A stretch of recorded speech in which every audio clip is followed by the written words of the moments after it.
And so in a simple way, but it's simple but also in the most clear way that I could explain it, the experience of spiritual awakening is realizing this is it.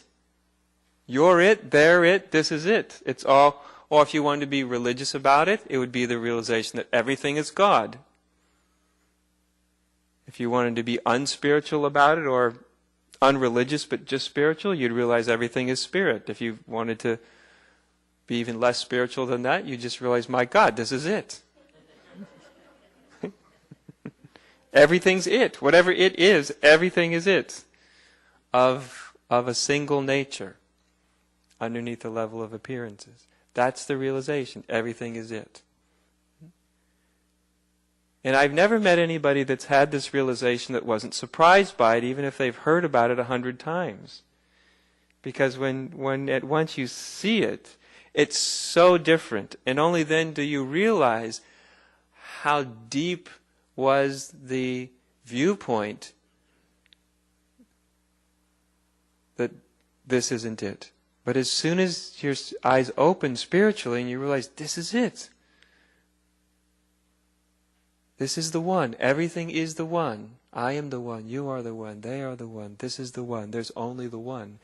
It's so different from the way you've perceived life that it always comes as a shock. Even if you've heard about it 1,000 times. It's never what our minds think it is. I've never met anybody who said it's what I thought it was. It always comes as a bit of a surprise. Because it's completely contrary to the way up until that point one looks at existence. Not only looks at it, but feels about it. And the way we move through life.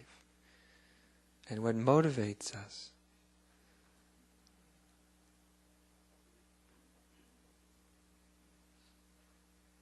So this illusion that this isn't it, you're not it. In other words, the illusion that there's something wrong.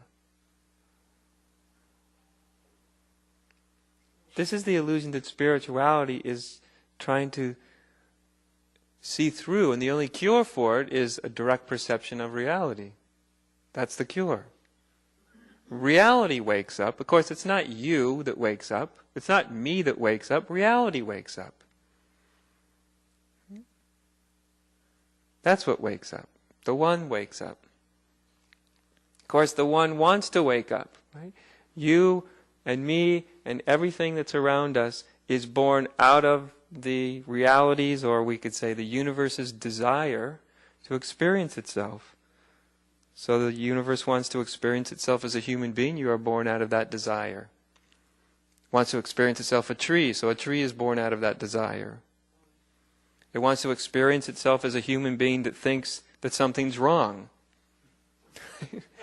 So that's born. That is born. And so it goes.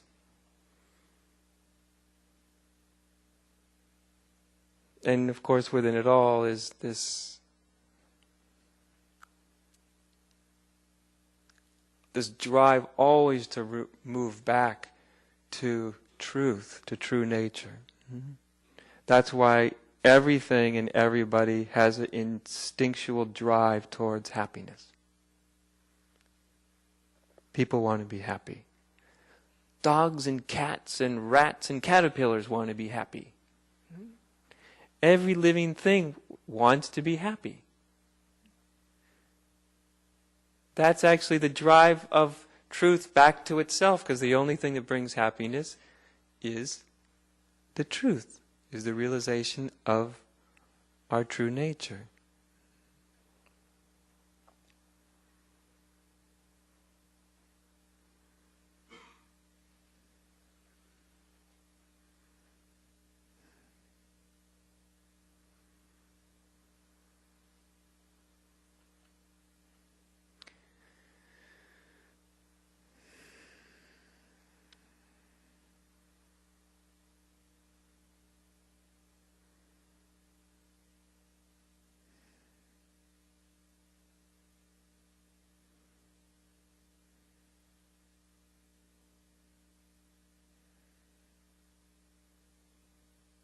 And that's really where the suggestion of just being still arises from. Just to be still. It is why when I give instruction about meditation, I always say meditation is the art of letting everything be as it is.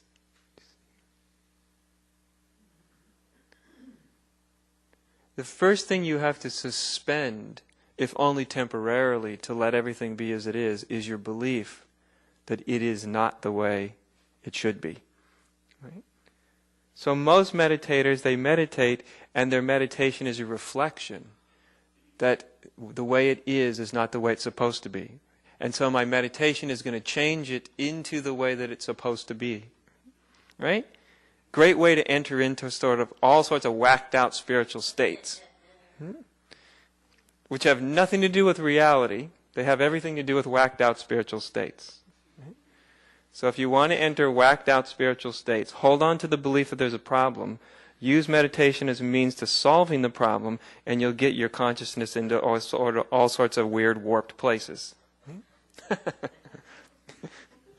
Some of which will be extraordinarily pleasant, which means you'll get totally addicted like a heroin addict to them. And some will be very unpleasant, which you'll want to avoid, but which you won't really have control over avoiding. Sounds like a fun game, doesn't it? Has anybody ever fallen prey to this game? I imagine so.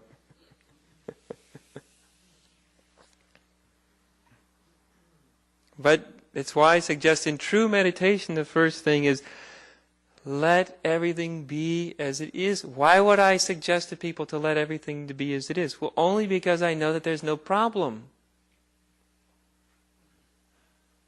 That there couldn't possibly be a problem because it's all one. Even if there's a problem, it's still one.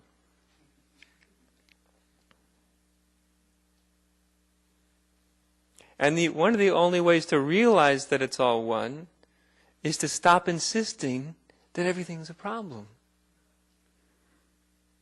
So when you allow everything to be as it is, you see how it's just, there's a temporary suspending of the idea. You can always go back to it. But there's a suspending of the idea that you are a problem. That there's something within you, about you, that must be solved and changed and improved.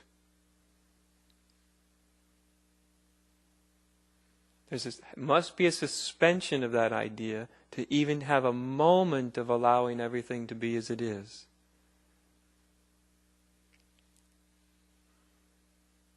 And when you first start to do that, you often will be encountered with your mind. You'll start to see all the ways that your mind is trying to change the way things are. It's the first thing that a lot of people encounter when they try to let everything be as it is. They notice, sometimes for the very first time, how addicted their mind is to a constant pursuit of a better state. And allowing everything to be as it is, just that can be very frightening for some people. If I allow everything to be as it is, maybe I won't get to where I'm going. But if it's all already it, where are you going? Well, the answer to that is very clear. You're going in the direction of your fantasy. That's the only place you could be going. And when you get there, and if you ever get there, it's just going to be a fantasy.